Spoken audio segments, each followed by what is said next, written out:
లోపలికి వెళ్లేసరికి స్వర్ణ లక్ష్మి కనపడలేదు. కనపడకపోతే అర్చకులు తెల్లబోయారు. వెంకటేశ్వర స్వామి వారు చెప్పారు, పాపం అర్చకుల్ని నిర్బంధించి కొట్టబోయారు. కొట్టబోతే అప్పుడు ఆలయ అధికారులకి చెప్పారు, అర్చకుల తప్పు లేదు, అనంతాచార్యులు కట్టేశాడు, వెళ్ళి అమ్మవారిని తీసుకురండి అన్నాడు. అంటే ఎలా తీసుకురావాలి?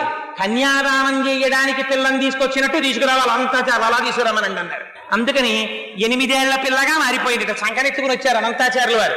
ఎత్తుకొచ్చి తీసుకొచ్చి అక్కడ కూర్చోబెట్టి, అయ్యా తెలియక తప్పు చేశాను అయ్యా వెంకటాచలపతి, ఇదిగో తీసుకొచ్చేసాను అమ్మవారిని తీసుకోమన్నారు. అంటే ఆయన అన్నారు, నువ్వు అలా తీసుకొచ్చి ఇచ్చేస్తే కుదురుతుందా?